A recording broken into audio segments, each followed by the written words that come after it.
Welcome to the Tansson Talks show. I'm Brandon, the host of the show, and I always love doing this. Heading into episode 124, I'm very excited to welcome my guest here today, who I'll have introduce herself. Hello, my name is Renee Whitley. I am a recent graduate of Virginia Commonwealth University. I was an English major, and now hopefully I'm looking to pursue a field in the editorial field or in corporate communications, possibly. That's amazing. Well, first of all, congratulations, Renee. Thank you so much. I'm sorry about the air conditioning unit behind me. No worries at all. Like I said, I'm just so excited to speak with you. And so, yeah, if you're able to go ahead and, well, first of all, how is your day going thus far? So far, it's been really good. I feel like I like that this was at the start of the day. I feel like I woke up and was like productive immediately, planned on what I could possibly say. So, yeah, I feel like this is a really productive start to my day. So, thank you for having me on here, by the way, also. Yeah, I'm so excited, like I said, to have you on. And I guess to get started, so you'd mentioned that you were originally a English major. And so how did that become communication for you as you progress with your educational journey? Okay, so when I originally went into college, I wanted to be a creative writing major.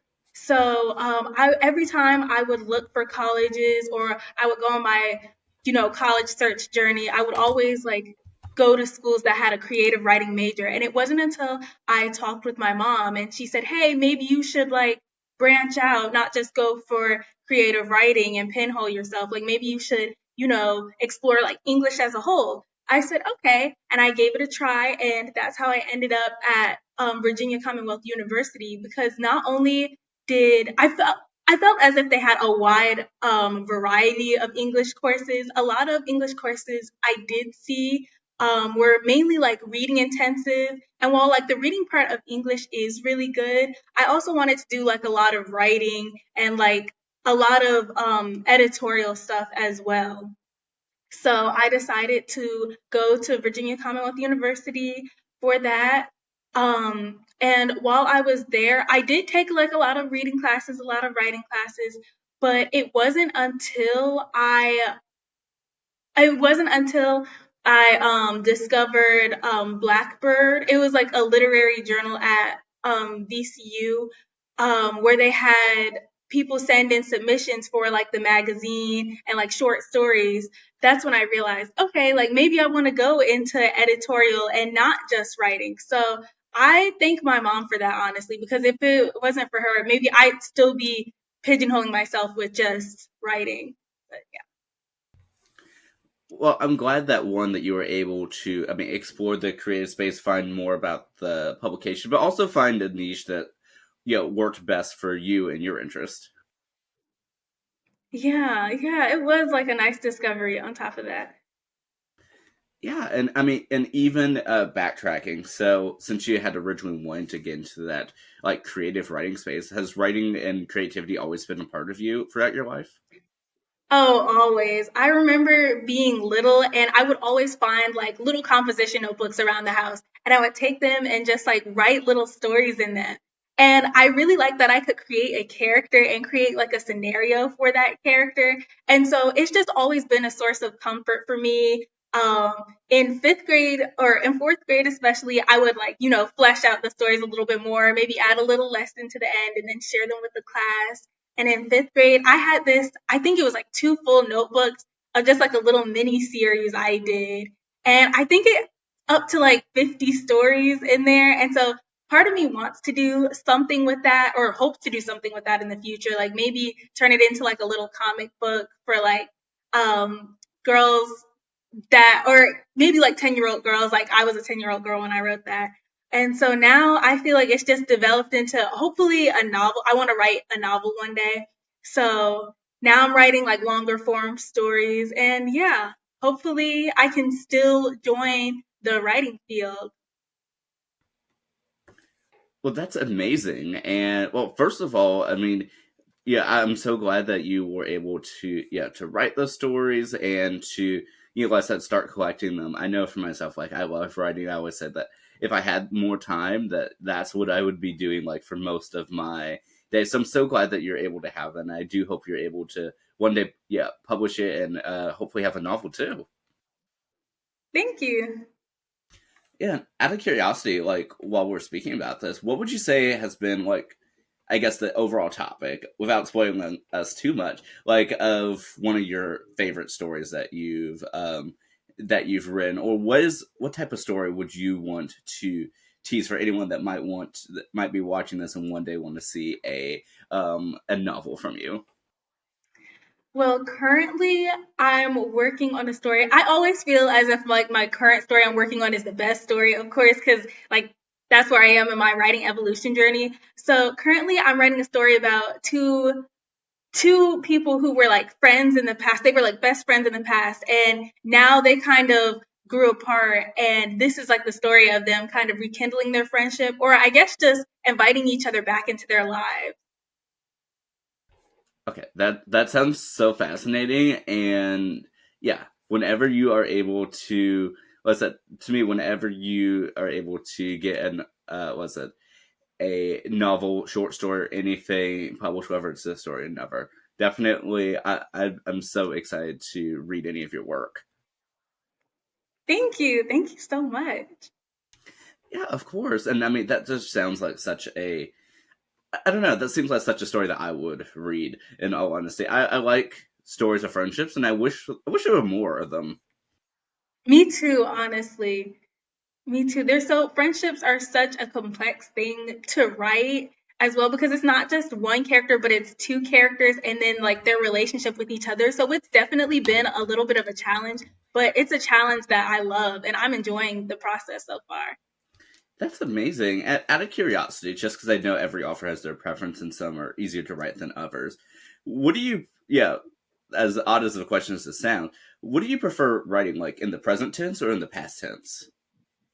Ooh, okay. I think I prefer the past tense. I think that's just because I've always like defaulted to the past tense, but I really do like when I read stories and they are in the present tense just because it gives it a little bit more life, I think. And so I feel like that's something I should definitely try in the future because every story I write, I want it to be just a little bit different from the last one. So I think I will use that as an idea for my next story.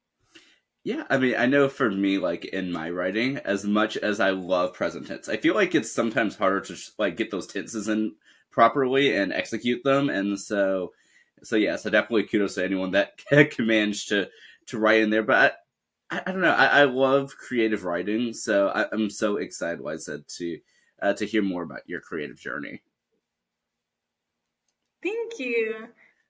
I'm excited for this discussion. Yeah, and so like I said, and of course we're going to come back to the like I said to some of the creative yeah aspects of your journey. But I know that you'd want to speak about like I said that time that you're in now after graduation, and so I guess going from the sort of beginning of that. So how was it for you within your last year of your program, realizing that the end is coming soon? For the last year, I feel like it was a little difficult because my first semester, my fall semester, it was like any other semester. I really enjoyed it. I'm trying to think of like certain classes that I took that I can name for certain. Who, of course, they're all blanking on me now. I just know because I can't think of anything off of the top of my head right now. I just know I enjoyed it. I definitely enjoyed it. It was a fun semester. Class wise, okay, I remember I had my senior seminar. That was fun. I had it with a few of my friends. And so I got to bond with people in my major a little bit more. And so I really enjoyed that. And I tried a lot of new things like extracurriculars as well. I got into modeling at VCU. And so that was really fun. So I was just going around trying different things and I really enjoyed the fall semester, but then the spring semester I feel was a little bit more difficult because I wanted to continue this theme of exploration. So I decided for my last two classes I wanted to try like something a little bit out of my comfort zone, like not just writing or reading. So I signed up for a dance class and a swim class just so I could like learn a little bit more about dancing and swimming in general. But I did not enjoy those classes as much, sadly. And I kind of, uh, every time I told people about it, they would commend me for trying something new. But in my mind, I couldn't help but thinking, oh, I wish I had like spent this last semester a little bit differently because now like this was my last semester. So yeah, that was the sad part about it. Yeah, I mean, I know for for me, I know that I had really wanted to make the most of that, like that last year of university, and even though, like, I think for me, because I was an online student, it looks a little bit different than how some in person people would, is that there was a lot of it that felt like, wow, I did that, I experimented, I did this and that, like I did new things with content creation, did new things with, new opportunities, but in the same regard of it's like I'm used to like books and TV shows having like this grand finale, and like I don't know, I don't think I got that TV show grand finale. Yeah, I'm definitely right there with you. I felt the same also.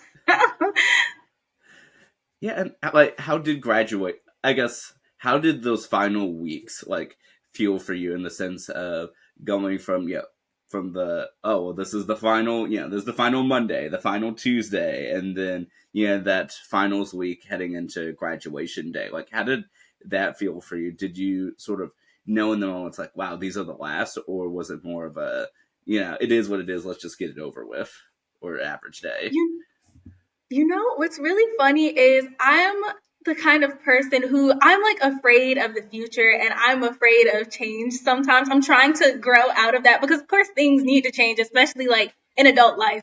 But when the last few weeks were approaching, I found myself because I wasn't really happy in the situations that I was in with the dance and swim class. I kind of found myself kind of being like, okay, I kind of can't wait to graduate now, like, because then this is the end, like, this is over.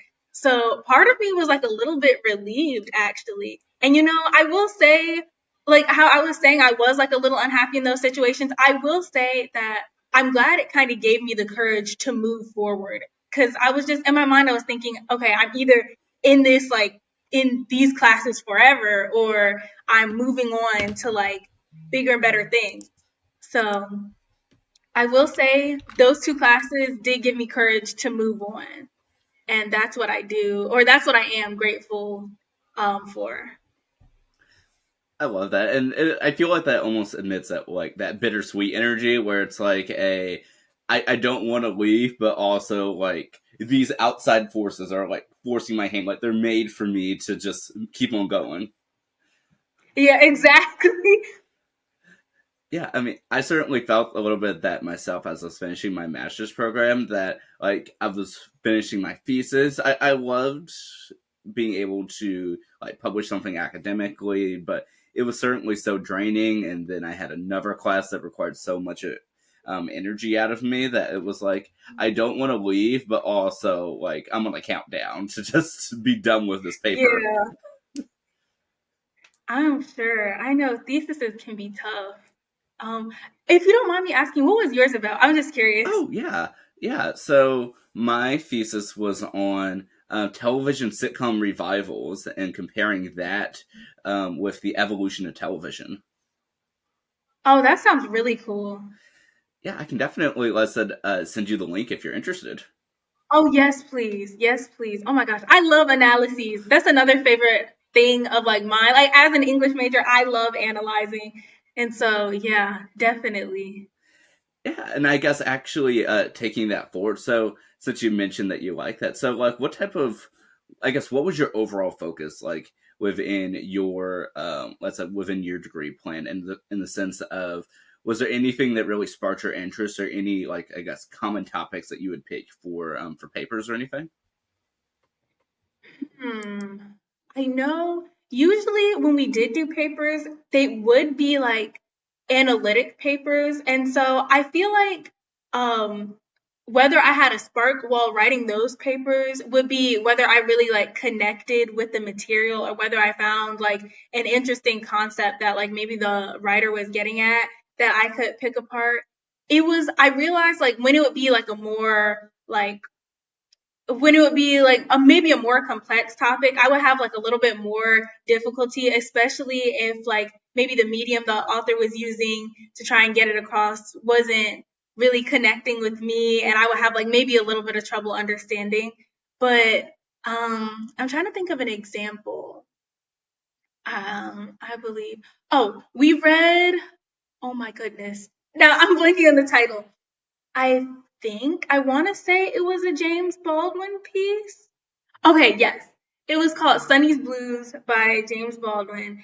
And it was a story about two brothers. One of them, the younger brother, was named Sonny, and he wanted to pursue a music career. But the older brother, he was kind of wary of like his career path, and he just wanted the best for him, but it came across as him being like condescending and being like unsupportive. And so in I wrote my analysis on in the older brother trying to protect Sonny, he was actually hurting him. And so I just thought that was like a really interesting topic to analyze. Also, as I have a younger sibling myself, and so I really also love sibling relationships in stories as well. So it really connected with me, and I had a nice time analyzing that. That's definitely fascinating, and I mean, I think it's so interesting whenever you're given a chance to, I mean, to really analyze a piece of art, whether it's a book, a movie, a TV show. Um, just because I feel like there's so many nuances and so many interpretations from even both what the authors and is trying to put out there, and then what you as the reader can analyze. Yeah, and that was like one of my favorite parts of my classes as well because it would be so many people who got so many different parts of the story that stood out to them, and like I loved hearing other people's thoughts and thinking like, wow, I never thought about that. I'm gonna read it back over it with that lens. Yeah, and and speaking of reading things with different lenses, so would you say that for you, like in going deeper into your studies and doing things more on the academic side, would you say that you got a different appreciation for reading and analyzing from both from going from a just a reader to being a scholar?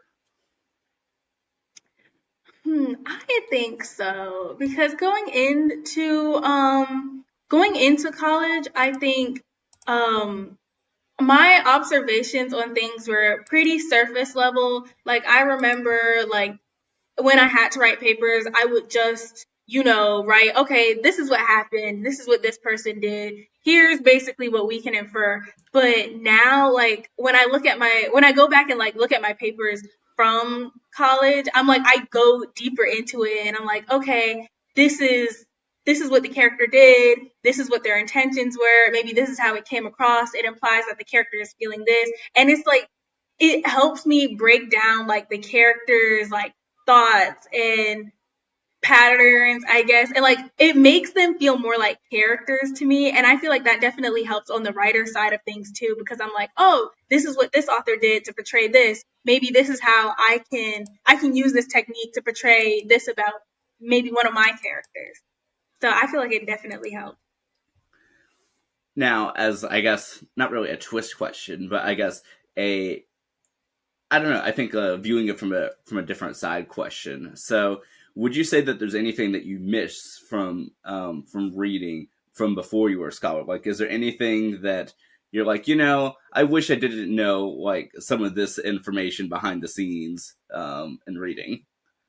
You know what? A little bit actually, because during my time at Blackbird, BC's literary journal, we talked a lot about. We went into a lot of like we explored a lot of like literary things or literary devices that maybe authors would use when they sent their work in, and like sometimes we would accept or reject a piece based on certain things. So, for example, when I read like a book now and I realize like, okay, maybe the exposition is going a little bit too long. Like we haven't even gotten really into the plot yet. It'll make me want to put a book down.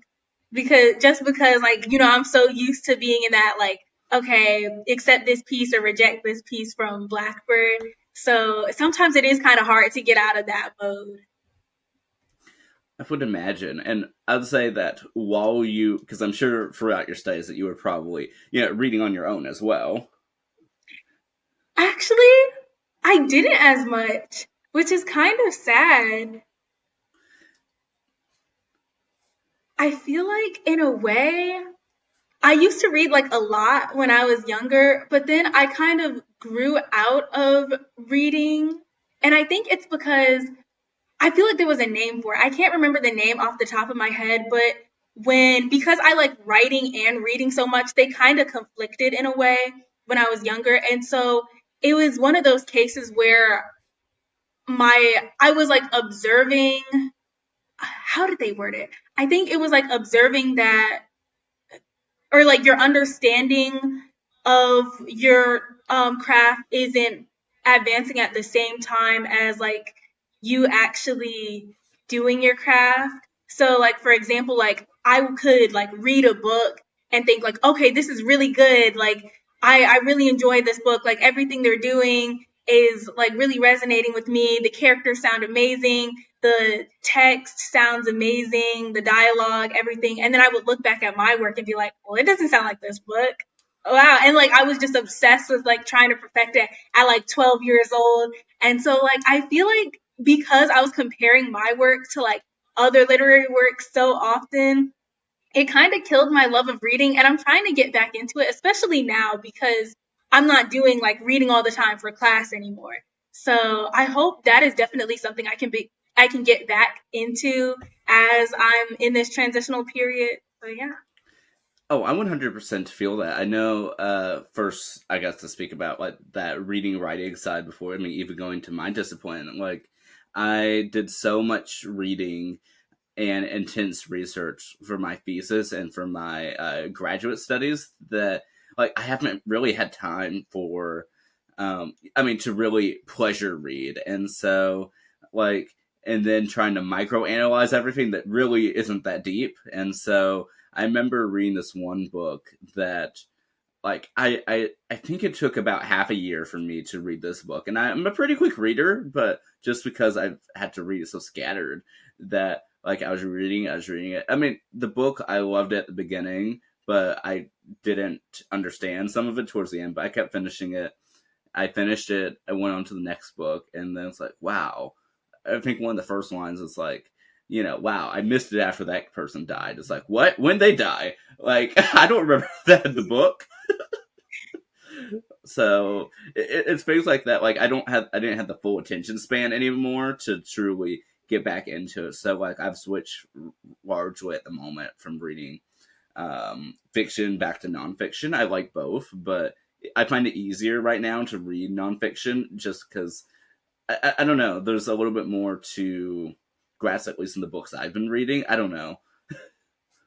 I definitely understand because I feel like I've shifted when I do read, I feel like I've shifted more towards like memoirs or self-help books.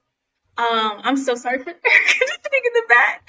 Um, but and I feel you also on the micro analyzing every little thing because it is fun to like read fiction, but sometimes when a writer wants to get their vision across, like they do add in like little symbols here and there, and it is sometimes hard to pick up on that. So I've definitely had that same struggle as well.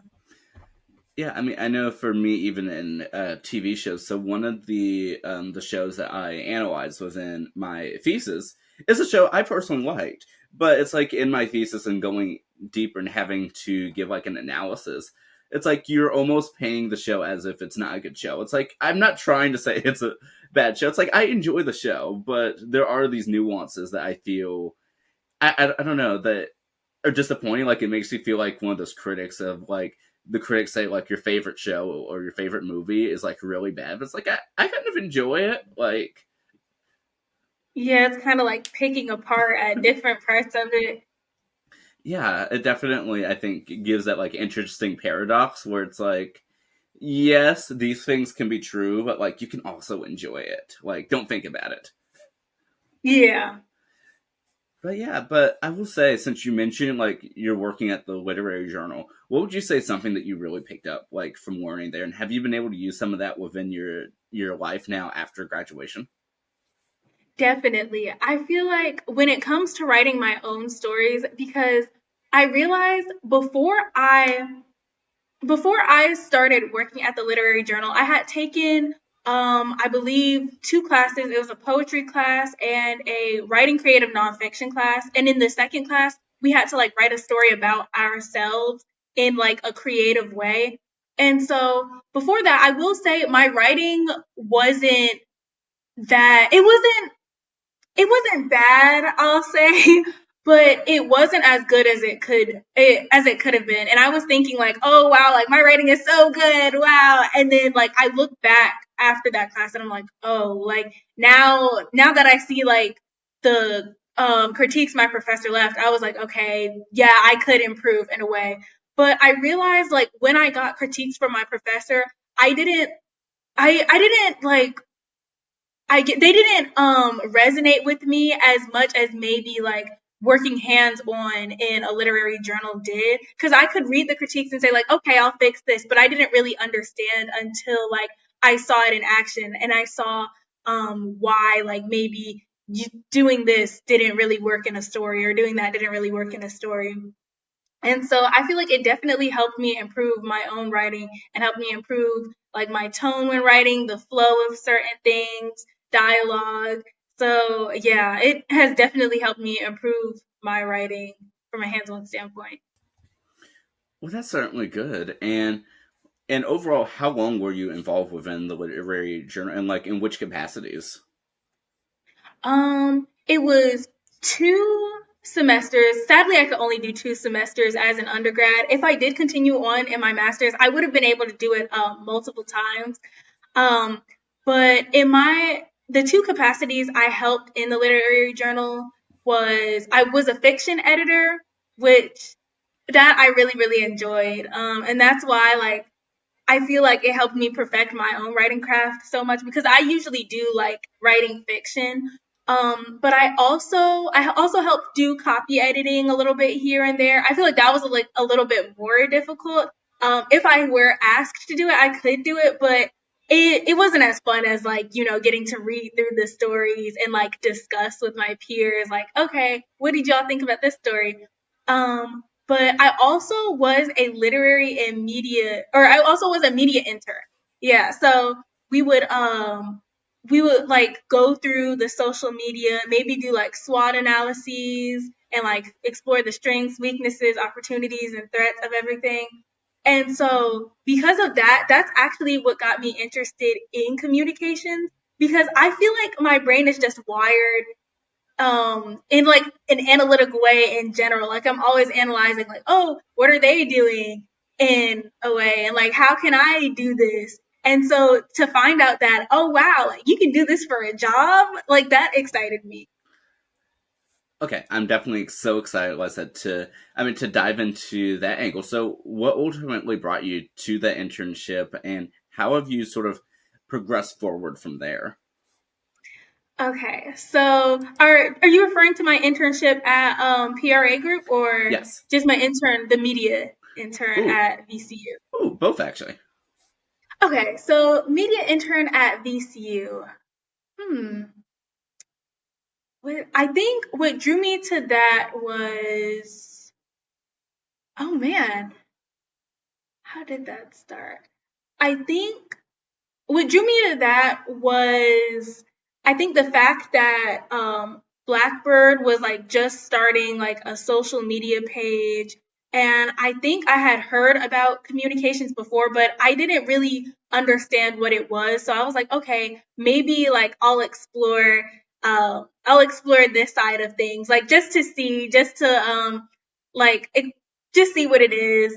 And so in doing that, I was like, okay, like I'm actually really interested in doing this, like analyzing social media metrics, like maybe data, stuff like that, like what's working, what's not working. And so after that, because I was interested in that, I was looking for a summer internship. Like maybe once spring rolled around, I was looking for a summer internship. And my dad actually works at PRA Group, and he works in PRA Group as well, and he was saying like, oh, my office is having summer internships, and so like just send in your resume, like they'll find something like that works best for you. So I sent in my resume, and they ended up matching me with communications, I believe. And through that, like I had a lot of experience doing SWOT analyses in that, learning about slide decks, hearing about like the external publication or the external PR side. I'm still like a new to that as well, but I love getting to hear about it, and I love getting to make social posts and having like joining in on the meetings and seeing like, okay, what do we think would resonate with audiences here? Like maybe double checking to see if like things could be said in a better way. It was just like a really fun experience. And so like I'm definitely open to going into that field as well. Well, that's amazing. Like, so I know the timeline. Like, at what point in your journey was this? I believe this was my second semester in Blackbird. So let's see. I think I was about a junior here in my spring semester. So it was kind of like, at the halfway point of my college journey. Well, that's great. Would you say that having that experience, like being able to be an English person, but then have a little bit of communication experience, would you say that that's been able to help you like be a little bit more well-rounded or see like a different perspective of things? I think so, definitely, because going into the English major, I was thinking like I would always hear people list like maybe the same few careers for English majors, and a lot of them like they sounded they sounded cool, but I just wasn't interested in doing so. Like a big one was teaching, and I feel like personally, I know I'm not the best at explaining things sometimes, so I was like, oh, I don't know how great I would be as a teacher. So I was like really into like the writing side of it, but like hearing that, like I know I also realized I should have said this like earlier when talking about the writing journey, but I knew like being as much as I love writing, I don't know if doing just writing would be a sustainable career for me because they're just the writing process and the publication process is just so long. So I was really like worried about finding like I was thinking, what if I can't find something else I'm interested in? So like going into the English major and realizing that okay, like I like the publishing side of it. Okay, I like the communication side of it. It really opened my eyes and it helped me realize, okay, like the English major is so broad. Like I can use a lot of things that I learned here and use those skills that I learned and transfer it over to like maybe this career. So it helped me a lot. I'm so glad. And I mean, I know for myself as a like communication graduate, I think something I love so much about the field and the discipline is that you can truly apply these skills to practically any discipline that you really want. And I think it works so well like in partnership with like English and with like advertising and so many different other fields. Definitely, definitely. And that's so amazing. I mean, that you're able to, well, I said to explore that. And so, like, from having done your two internships, would you say that you were able to be like better connected with people in the industry, or be able to have a better idea as to what you wanted to do? Yeah, I feel definitely. In like my internships, it was nice because not only did I get to, you know, add social media posts to like maybe the Instagram or the LinkedIn, but I got to learn about like maybe external PR and then also like the internal side of communications as well. Like that was something I didn't know coming into like an official corporate environment. I didn't know I knew little to nothing about communication. So it was really interesting that there was like an internal side and an external side. And so getting to like see both sides from like my point of view, like that was really cool. Oh, that's so great. And even switching gears a little bit to now that you've officially graduated. Well, like I guess to do a little bit of a pivot, but before connecting all of this the pieces together. So now that you've officially graduated, like how was that time transitioning from a college student doing a lot of classes, some that you might like more than others, let's say, to then being graduated and trying to figure out that what's next, what do I do now? How was that for you? It's a little bit difficult in a way because sometimes I do enjoy the free time. Like I love not having to stress about like a lot of things at once, but then at the same time I feel like it's too much free time and I can just get lost in like, enjoying the free time. And so I feel like it's important for me to remember personally that okay, like sometimes you have to leave the house, sometimes you have to like go outside and take a walk and like run errands, and then also there's this feeling of like, okay, I feel like I should be doing something now. And so it's also a good thing. I'm also learning to like give myself grace as well and to tell myself, okay, like, well, this is a transitional period. If I'm like, updating my resume and applying to jobs, like this is kind of what you're doing right now. Like this is like the recent graduate thing. So yeah, it's been like a self personal journey as well.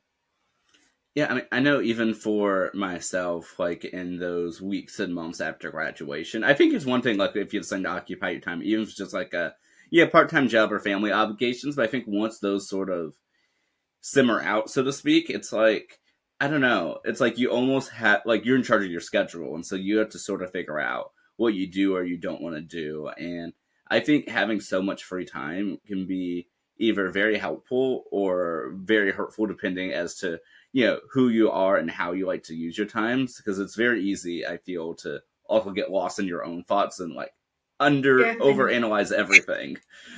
Definitely, definitely. And so, like for you and trying to figure out what is next, where would you say that you are right now in that journey? So far, okay, so far my job application journey, I guess. So originally, I wanted to work somewhere in New York just because I know that's where like a lot of the big publishing industries are. But I was recently talking to someone and she was telling me, okay, just because it's in New York, like, and it's in the big city, doesn't mean it's always like the best. And like, because like it's such a big company, there could be like a lot of pressure on you and like it can get really stressful. So she suggested looking at smaller publishing industries as well, which is also something I've been doing. And also, I realized when applying to jobs in New York that I feel like I have like a lower chance of getting accepted because I don't currently live in New York, which makes sense. Definitely makes sense. So it's been a journey of figuring out like um, where I fit in, I guess, and like what jobs I have like a better chance at, maybe getting accepted to an interview to. Um, I also recently applied to a corporate communications job as well, back in my hometown. So I feel like if I were to get an interview acceptance to that, that would be really exciting. I also applied to a job somewhere in the DMV area. So I'm really excited about that, or what they say back to that as well. So yeah. Well, that's so exciting. And where is your hometown? In Chesapeake, Virginia. Okay, so not too far. Yeah.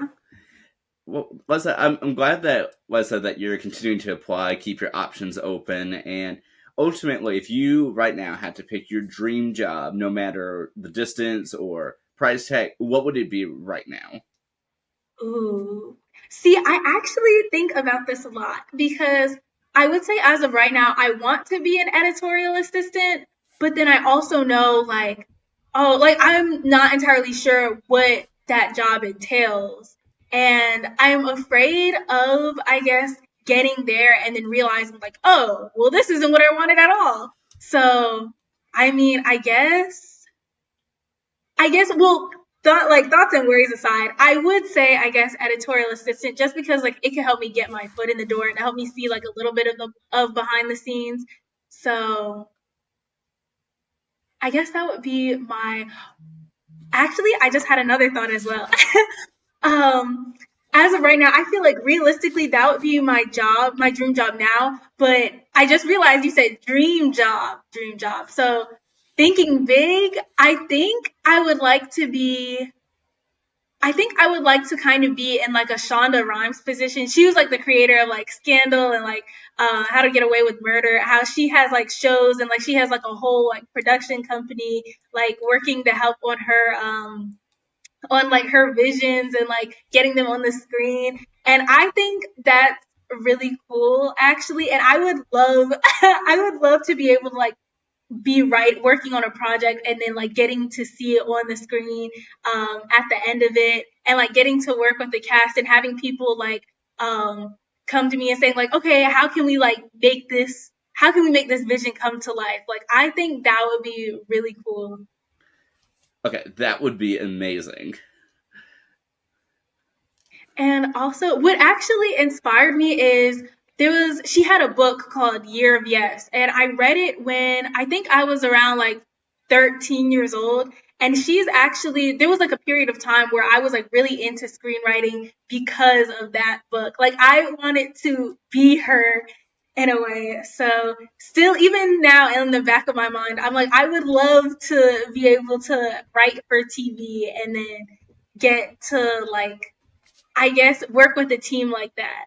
So Okay, that is amazing, and yeah, definitely sounds so exciting. And so, as a little fun little connection with that is at the very beginning of this year, like I got truly obsessed back with reading. I had a lot of free time, and so I was actually spending most of my free time purchasing books on TV writers, and so that was actually one of the books on my to purchase list. And so now that you've mentioned that, I'm going to have to purchase that book.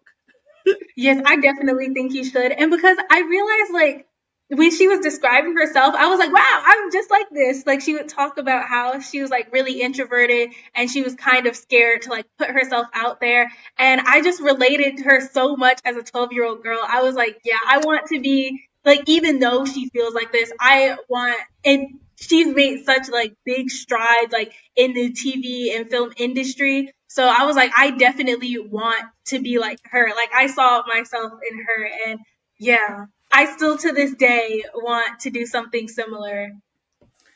That's amazing, and I certainly hope that, like I said, the message gets out there. Because I mean, I think that you'd be, based off this conversation, be terrific at that. And I do hope that someone's able to give you that opportunity to get your foot in the door there.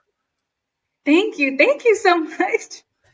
Of course, I mean it sounds so exciting, and you mentioned a few times that that you started getting into this like like 11 and 12 years old, and so have you always had that sort of that vision and that desire to do a little bit more? I think so. Like I've always wanted to do something big. I feel like I've always envisioned myself doing something big. And now, especially and a lot of these thoughts are actually coming back up again now that I've graduated. I've been thinking like, okay, I'm in my early 20s now. Like this is really the time I can do anything.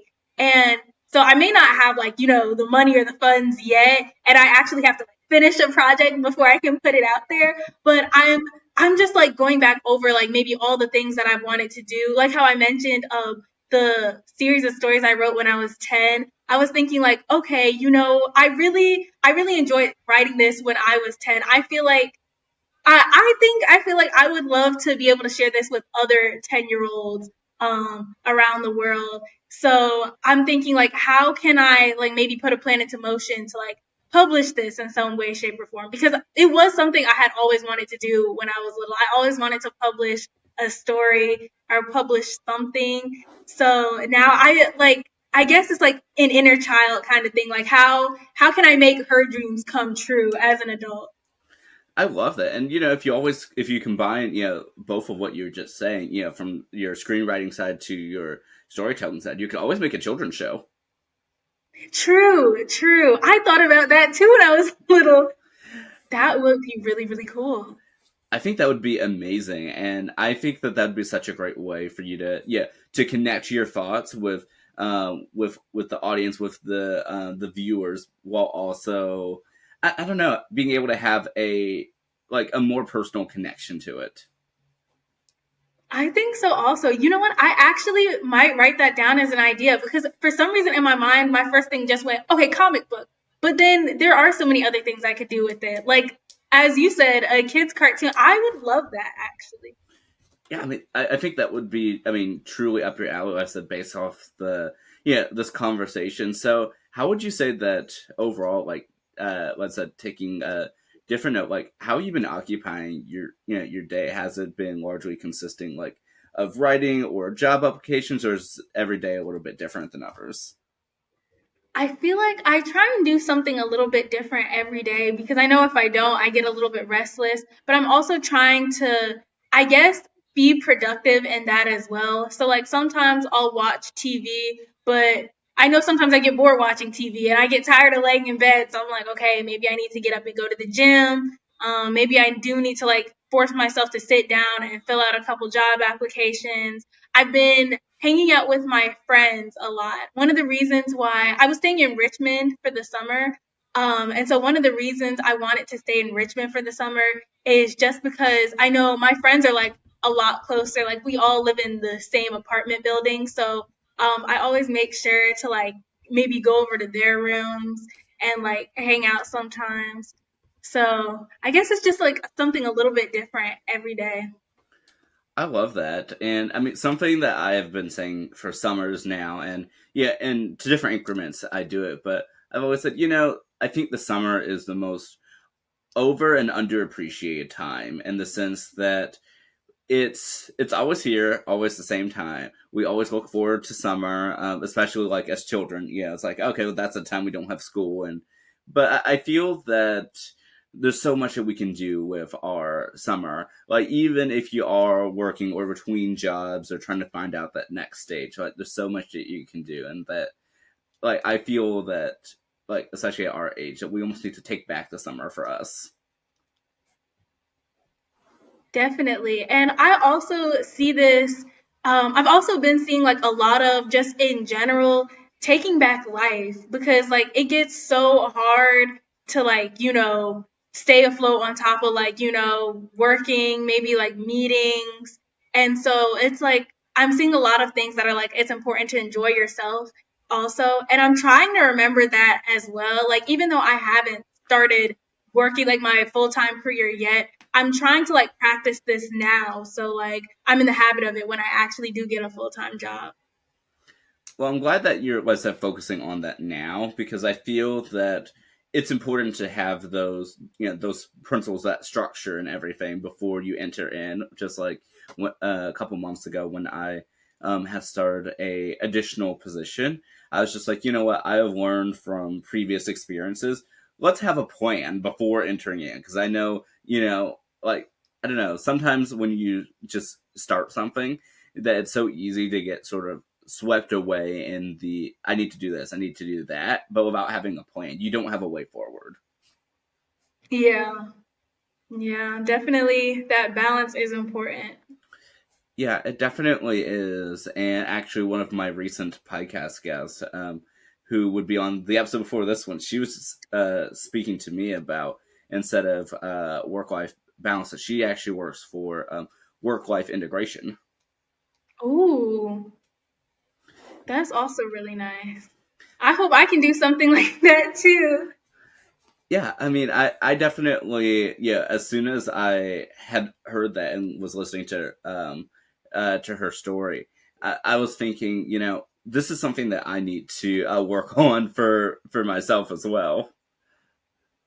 Definitely. I'm definitely gonna check that one back out as well.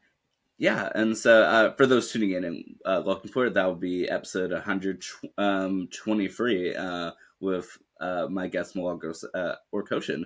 But but yeah, and I did want to ask too. I know that in the past couple of months that you'd also gotten a little bit involved with the organization PRSA Hampton Roads. Oh yes. I actually Maddie, he actually was someone I worked with when I was at my PRA group internship. And so he taught me like a lot about communications and he gave me like a lot of hands on experience.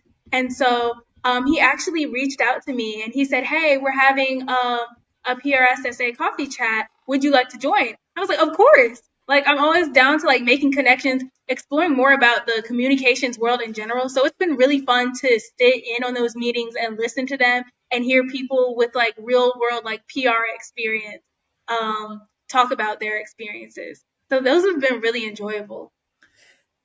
I'm so glad. And would you like what are your thoughts overall? Like, especially as a yeah English person with some communication experience coming in and now being a part of this or this communication focused yeah experience, especially like this new community that you have after graduation. How's that feel for you? Part of me feels a little out of my depth in a way, but also, and I also have like a little bit of remorse that I didn't like, explore communications a little bit while I was in school because I realized like even as I advanced through my classes within college, I realized like there were like a lot of like maybe media or communications people like in my classes. Like there would be like a lot of overlap between like English classes and like maybe communications. And I was like, wow, like I'm just learning this maybe like kind of late in my college journey. But it's also interesting to know that like it's something that I can pick up on. Like it's not something that I have to like go back to school and study like maybe 8 years for like I would if I were a doctor. But it's something like that I can learn with experience and I can learn with like a community around me. And so that's also comforting to know. Well, that's so great. Yeah, I'm so glad that you're able to, I mean, to continue getting, involved in things even after graduation and still continuing to explore your creativity. And I know at the very beginning of this discussion, you mentioned that you sort of have a personal theme for yourself of a theme of exploration. Are you able to tell us a little bit about that? Actually, you know what's funny is I feel like this is a theme that I've actually just adopted. I realized like I can't remember exactly when within my college journey, but I realized okay, things don't have to be. I will say I think it was pretty late, honestly. Maybe like at the start of my senior year or like maybe even like I have to remind myself of it now, like especially that I've just graduated.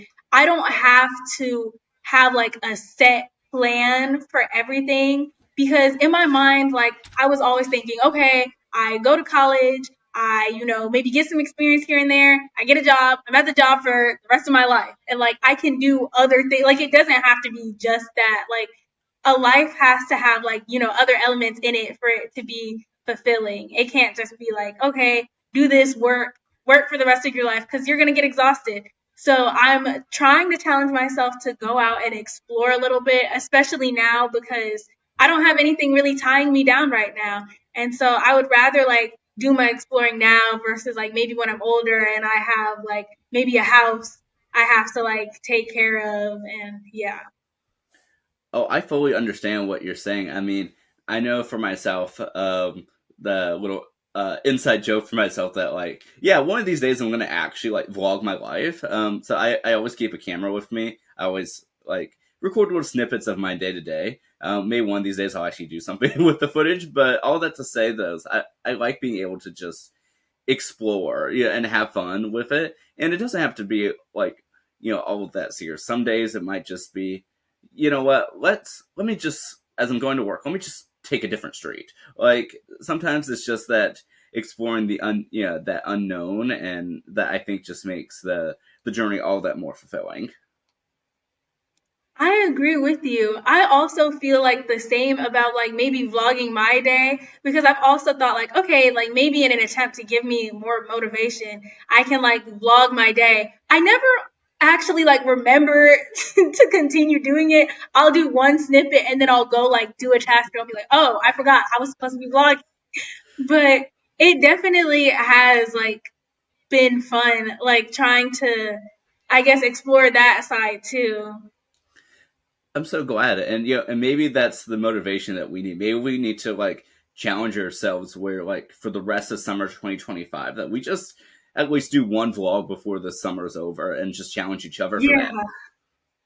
That sounds like a nice challenge. Something to hold me to it. Someone else to hold me accountable.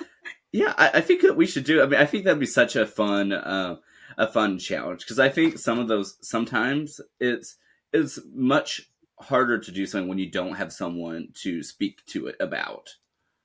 Yeah. Yeah. And it's like I would think like, okay, like maybe if I posted it on like a little platform like with me and my friends, like it would probably hold me to it. But then I realized like at the same time I'm like, why bother? But it's like nice to be on the journey with someone and like someone doing the same thing. So I'm definitely down for that. That's awesome. Like I said, I'm definitely, as I said before, I definitely feel like these summer times are a time for, personal reflection, growth, and for us to just really make the most of the time that we have. And yeah, I think that this is just such a fun challenge I'm quite excited for. Yeah, me also. Yeah, and so while we're still speaking, of course, being respectful to our time, is there anything else that you wanted to speak about within this episode, or even more questions for me? Hmm. Maybe I'll ask, okay, since I know you were talking a lot about like summer is a time for like personal growth and personal exploration, what have you been doing and what has your like summer exploration journey been like? Ooh, okay, this is a fascinating one. So for me, this summer has been uh, such an interesting time because so I just started an additional job. This would be my, I guess, fifth current consecutive job. Not all of them are like every day. I I think I may confuse one of the Chick-fil-A people because I was just at getting food the other day. It's like, okay, hi, how are you doing? It's like, where are you doing today? It's like, oh, I'm going from like my third job to my fifth job right now. And they're like, what? Yeah, I didn't even think about it, and it's just like, oh, first of all, they don't need to know that, and it's like, but also, wow, my life is that chaotic. But all that to say though is I've been starting this job and I've been overall enjoying it. It's certainly a challenge, but I don't know, I like a good challenge from time to time. Yeah, something to truly, I think in these times of challenge, these are the times that you realize how much you do or don't know, and that, yeah, and how you react to it and how you respond. And I think that's also part of the communication field is knowing when you don't know something, but then also like knowing how to control your response and saying like, okay, I know this is the steps we need to take, or no, I don't know this and I can't answer this question.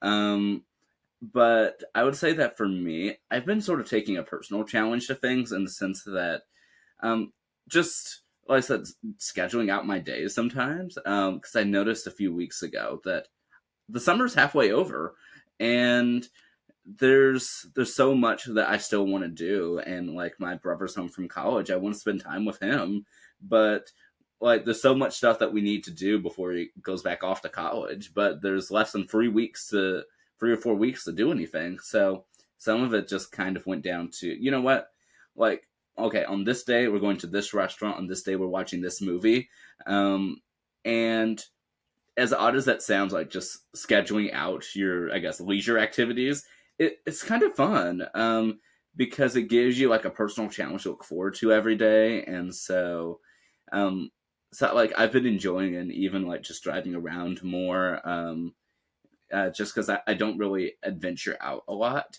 It's kind of fun because it almost gives you something to look forward to in the day, and that sometimes I think it's so much harder to schedule time when you have an open schedule than when you have a closed schedule, because then your priorities get pushed back. Whereas if you put them on a calendar, you can hold yourself accountable and then also do the stuff that you want to do. I definitely agree with you. I feel like scheduling out leisure activities, honestly, it gives me solace in like knowing that, okay, if you like, sometimes like when I find it's hard for me to get motivated about something, I realize like, okay, if I just do this hard thing and then like I schedule this leisure activity after it, it makes it easier for me to actually get up and do it. Absolutely. And even like I think about for podcasting, I've been so over the place this year in 2025 that I'm so excited to finally like get back into the groove of things like with recording. I think that's something that I've always found such joy out of. And so now being able to make that time to speak with people and to get to know them, it adds so much. I don't know. Really makes my day being able to have conversations like the ones we're having, like the one we're having now. So I'm so excited, like I said, to have more time for this in my schedule, but being in control of said schedule. I'm glad as well because it's always nice to do something that you enjoy as well on top of it. And I'm glad because like I feel like this platform as a whole is like it's really good for like not only getting yourself out there but then helping other people get their names out there. And I just feel like as a whole like this is a really good thing.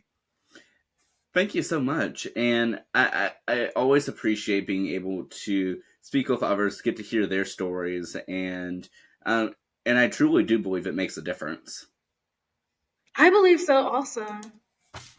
Yeah, and I've just so enjoyed, like I said, this conversation. I'm so excited for us to keep in touch as well, and to follow each other's journeys. Of course, of course. Yeah, and speaking of that, what would you say it? How would you say it is for you to be able to tell your story here on the podcast? It feels, honestly, at first I was a little bit nervous because I was thinking, oh no, like, I don't know if I'll have that much to say. But actually, after having like talked and like, been a part of this, I feel like a lot better. It's been nice getting to like talk to someone else about it and like say certain things out loud. And it helped me realize that, like, oh, okay, like maybe I'm doing better like at this point in my life than I thought I was. And so it also helps like give me that grace I was talking about earlier. And so, yeah, I really enjoyed it. It was refreshing.